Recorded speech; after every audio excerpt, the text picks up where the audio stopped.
Good evening, everybody out there on YouTube. Once again, it's three middle-aged dudes just bullshitting about nothing. I am the Reverend. The theme here. And Green Mouse 1. Yes, and this week we start out our Geek Week in Review with a little bit of rumors and release information on, geeky TV shows and movies.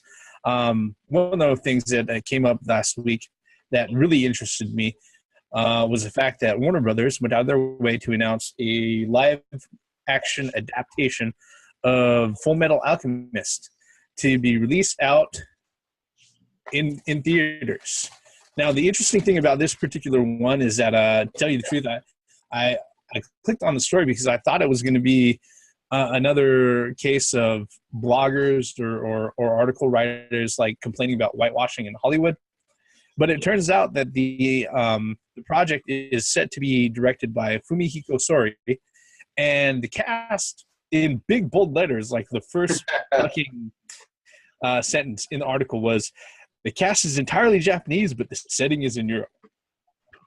Now, I love me some Fullmetal Alchemist.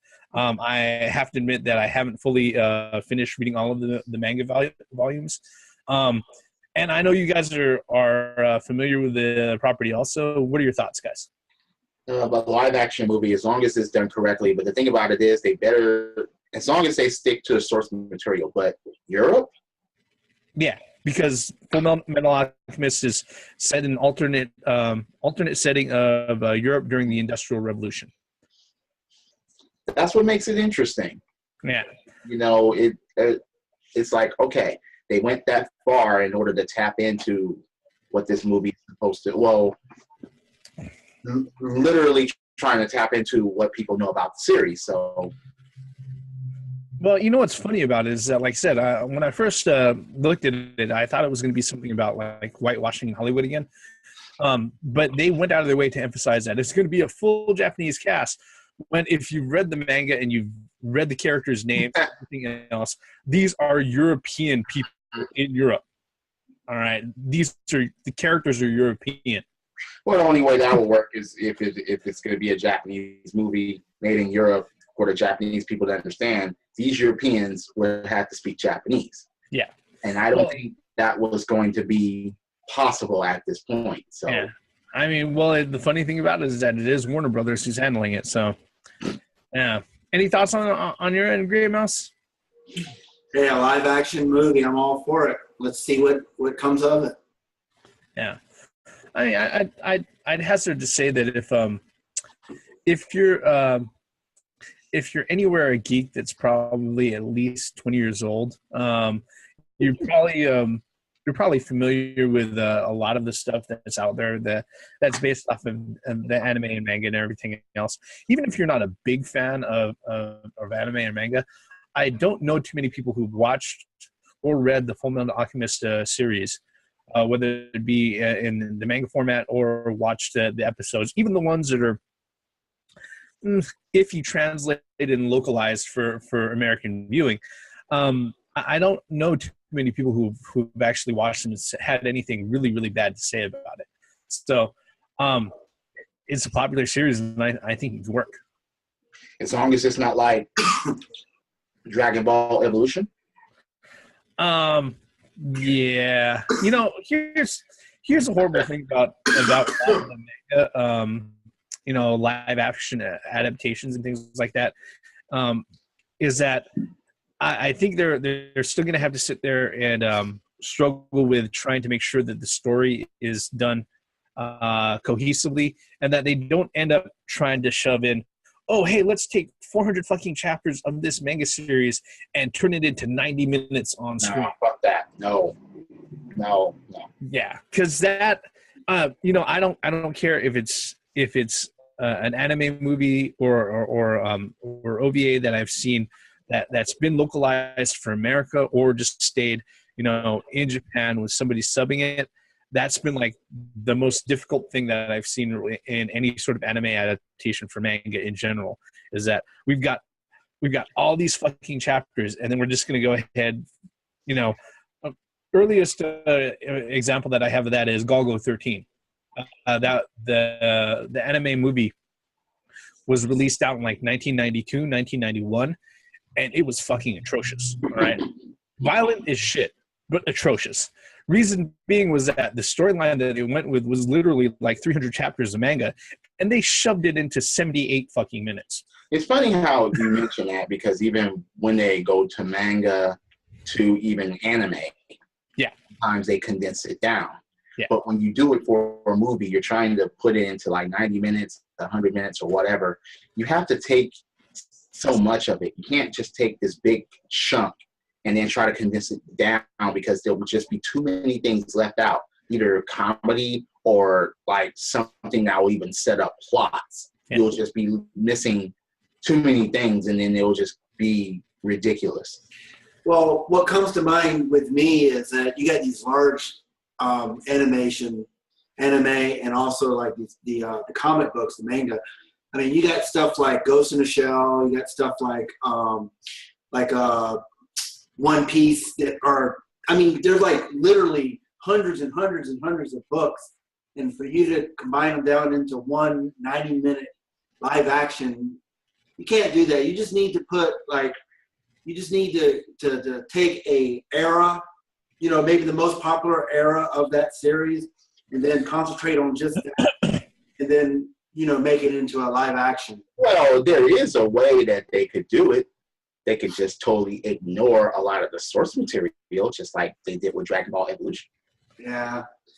But I'd rather them not do that. And of course, we all rather them not do that. Yeah. I mean, it's just that, like I said, they should concentrate on one section, one time frame, so to speak. Because if you got 1,000 books of a manga, you're not going to get that in 90 minutes. You need to concentrate on maybe the very beginning, and then worry about maybe if it does well, make another movie, live action movie.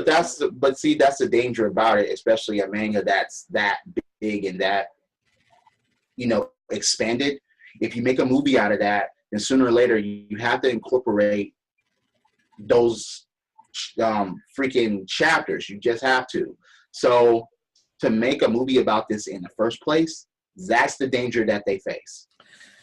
Yeah, I mean the biggest obstacle is that it's simply just handling properly and paring down all of the source material that they have, and especially when you come to a series that's as character rich as Fullmetal Alchemist. There's a lot of side characters, and it's not just Alphonse and Elric. They're the two brothers. They aren't the ones who they're at the center of everything, but there's a lot of supporting cast, and if you don't handle that right, you don't give any of those supporting cast members any real reason to be there, unless they eventually die on screen. The only other option realistically is going out of their way and either doing what they usually do, which is an anime adaptation, or handling it through a serialized TV series, which works out with a lot of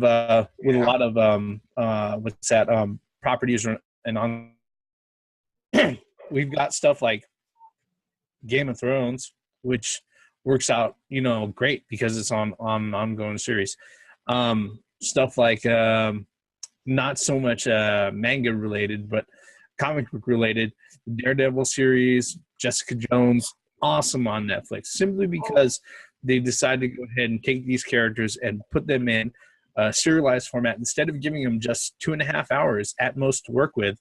Absolutely. You pretty much end up with a 13-hour movie at the end of everything. A good example is The Walking Dead. I mean, it was a comic book before it was a live-action television series, and that's an ongoing. So they can't put everything that was in the comic books into the live action. But they're going to have to. I mean, in order for this to work, in my opinion, they're going to have to pick and choose. There's a lot of side characters, like you said, and they're just going to have to pick and choose the correct ones that I don't know. Personally, go ahead, Grandma. No, go ahead. I mean, I was just going to say this. And bottom line, it's like this. Imagine if they made a Voltron movie and you only saw 2 or 3 lions. Yeah. You can't have that. You have to have the whole point on why we're going to go see this. And they have so much source material, but to compress it down, you'll leave a lot of it out. So where would they end it at a certain point as far as saying, okay, we're done with this part here and we'll work on a fucking sequel. So, and like I say, that's the biggest danger about it. Yeah, that's the biggest challenge. Like I said, the only way that you can work around that is if you end up with something that's like a live action serial, that long-going series, similar to what you have going on with HBO or Netflix or other shows of that nature. Right. Speaking of Netflix, that's actually kind of segues into our next topic. Netflix, as we know, has the Marvel series that have been released out: Daredevil season 2, Jessica Jones. The next one that's set to hit is probably, I believe, Power Man, and they're in the middle of filming, I believe, Iron Fist as we speak. All of that is going to come together at the end to form the Defenders. But last week there was a rumor that was set off that since these characters are in the Marvel fold and they've got full license for them, that they might be in development for a Netflix show, and those characters happen to be Blade, Ghost Rider, and Moon Knight. And if you're familiar with the Marvel comic books, Blade, Ghost Rider, Moon Knight, Daredevil, they were within the first run of the Marvel Knights subtitle, which was headed off by Joe Quesada. He's the current chief creative officer of Marvel comic books, and he's actually kind of one of the guys who spearheaded a lot of the Marvel comic book stories that really started their resurgence and actually gave them enough juice to start going out and doing that kind of led into the Marvel Cinematic Universe. It set up the foundation of like a lot of the Ultimate stories lines, which Ultimate's version of S.H.I.E.L.D., Nick Fury, that's Mr. Motherfucker himself, and that was something that they planned from the get-go. So more Netflix shows in development, possibly. What are you guys' thoughts? One thing I have is that, okay, number one, don't overflood it. Unless you're going to have them special appear in each other's shows, don't overflood it, especially in the same fucking city, because it won't add up. Especially if you're going to keep everything as part of the main storyline from your fucking company. Number two, if you're going to do all of this, then yeah, just make it correctly. Didn't we have a Blade series already? So now they just want to take this license, rehash it again, and make sure it's done correctly. Yeah, that wasn't handled by the Marvel guys themselves. So yeah, I know. But as far as Marvel handling their shit themselves, fine. We've seen the results already. We've seen Daredevil already. We've seen Jessica Jones. We've seen that. Just keep on doing what you're doing. If you have a plan for all those characters down the road, fine. But don't interject too much at the same time. Don't do that. Any thoughts, Green Mouse? Yeah, pretty much just don't pull a DC. But no, you're going to see YouTube videos of Blade showing up at like a liquor market, stabbing vampires on security camera. Just leave security camera tape there. Yeah. No,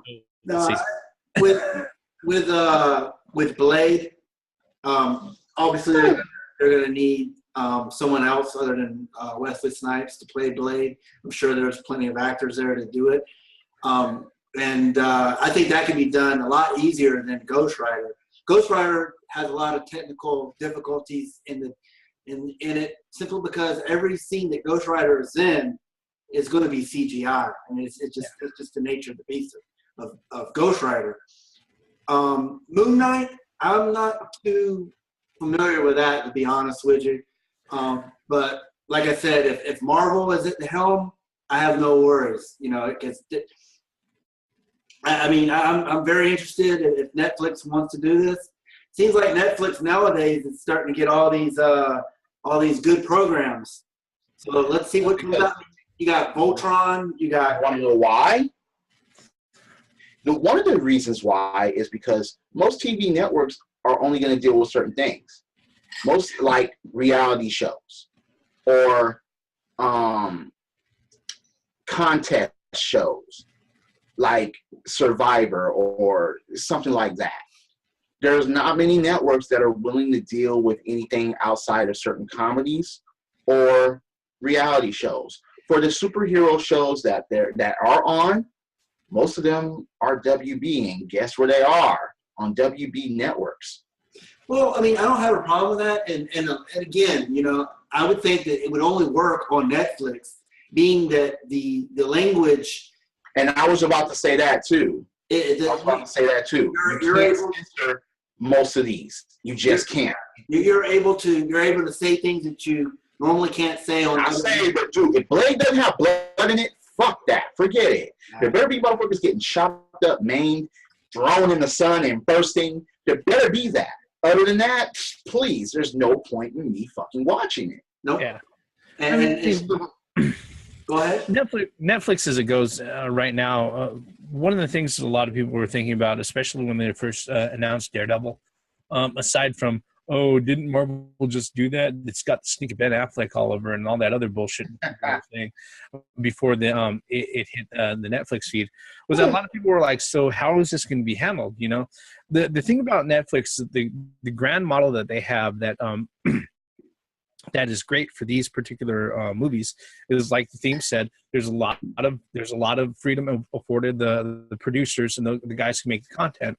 The other thing that's available to them is that they have the luxury of doing their full run right off the bat, and Netflix will have it available. So you don't have to sit there and wait. You don't have to sit there and you don't have to wait week after week. Not only that, but you don't run the risk of putting out a pilot, or even worse, putting out a pilot, getting 3, 4, or 5 episodes in, and then just having the plug pulled on you because a network executive doesn't like what's going on as far as numbers and shit like that. That's that Pirates of Dark Waters. To add on to that, you know, Netflix, because like you said, you order 13 episodes, so you know that you're going to be, whether it continues after that, that's a different story. But at least actors and whoever the people that the bean counters, they know that they're going to at least get 13 episodes out of it. And then, like the Reverend was saying earlier, you know, it's about ratings. If you got stuff on Fox, tune in next time for. If you got stuff on Fox or whatever, you know, okay, so the pilot and the first episode, you got 10 million views or whatever, right? And then after that, your views go down to 500,000 or whatever. I'm just throwing out numbers. It's because the pilot. And then that means that the program's going to be canceled after 1 or 2 episodes. At least with Netflix, you'll have at least 13 episodes that are bought already, you know. And then, however those go, at least at the end of that, you know, the ratings. If the ratings are good, they'll add another 13 or another 26, depending on however they want to do it.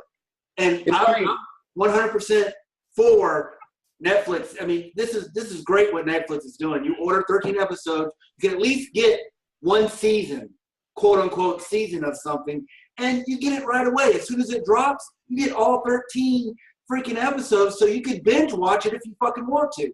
And bring back Pirates of Dark Water. Yeah. Don't change any of the source material and finish that shit. Don't say, well, we had low ratings. You kept interrupting it with Wide World of Sports. You fuckers, man. That's why you didn't get the bring the 3rd season of Young Justice to that shit and let it run. That's what I'm saying. So it's a good deal for Netflix. It really is. I mean, it's a good deal for all around. At least and like I said, it doesn't stop in the middle of an episode or at the end of the episode and like next week. No, I gotta wait. Yeah. 7 whole fucking days, 6 days and 23 hours? No, fuck that. You get the whole series right, the whole season or whatever, right there. And after the pilot, if you're still interested in that shit, you can watch it. The pilot sometimes makes or breaks certain people's interests. Absolutely. And, you know, even I would love that Netflix would pick up some of the DC stuff. I mean, How cool would be what do you call it? A Green Lantern, Green Lantern Corps. You know, I mean, how cool would that be? Animated or live action? Live action. There was already a good animated. Well, I know, but I'm talking about live action. I mean, continue that. Huh? Yeah, continue to animate it. I don't know how likely that's going to happen. I believe Warner Brothers actually is partnered up with Hulu. So yeah, if they do anything like that, it's not gonna show up on Netflix. Well, that's all right. How about this right here? How about the Punisher? I mean, he could do that too, right? No, he's gonna get his own show. If you've seen, like you said, you Daredevil. Daredevil season 2. Mm-hmm. If you've seen Daredevil season 2, him getting his own show was no fucking brainer. That's a lock at this point. Yeah, that's gonna be great. See, you know, keep putting good shit out. That's all I'm asking. That's all we're all asking. Yeah, that's basic. Okay, we can end it right there. I mean, well, as far as it goes, I just to go ahead and wrap it up with my thoughts. I don't think there's anything bad with those shows coming out on Netflix. There's a lot of upside, and there's definitely a lot more than showing up on broadcast TV. Like a lot of other shows. Granted, I love the CW shows, Arrow, Flash, and Legends of Tomorrow, and all of that. But there's a certain level of sophistication. There's a certain level of violence and maturity that I'm not expecting from those shows. Right. And that's fine because they're still great at telling the story that they do. But Blade, Ghost Rider, and Moon Knight. Look, the thing about Moon Knight is that he is like the most unknown, one of the most unknown, obscure characters from the Marvel universe, and a lot of people who are at a loss of words to go ahead and describe him as Marvel's version of Batman. But the thing is that Moon Knight, the spirit of Khonshu, goes out of his way. That crazy bastard, and he is crazy. All right. Goes out of his way openly to torture and kill people. So, no, he's not Batman. All right. And guess what? He doesn't feel bad about any of that. No. Because half the time, he doesn't know what the fuck he's doing. So, I say it's an upside all around. It would be something else to see in stark contrast to the other quote-unquote goody two-shoe heroes that are out there. Not that any of the goody two-shoe characters have actually shown up on any of the Netflix series because they all get pretty dark at times. So, any other thoughts, gentlemen? Nope. All right. Yep, I think we're good too. With that, thank you very much for spending the last 25 or so minutes with us, folks. As always, if you're so kind, please hit the like button, hit subscribe, check out Gray Mouse's channel, check out the Theme's channel. Heck, check out my channel. We try to put out things every week. A little bit of a slowdown and a gap here and there, but this is what we like to do, and I don't think you guys are going to do anything to stop us anyway. So with that, join us for our next video, which will be coming out shortly. I am the Reverend. The Theme here. And Gray Mouse 1. Superhero shit. Online, offline, national TV, Netflix, Hulu, whatever. Just make good shit and we'll watch it. Credits. Up and away.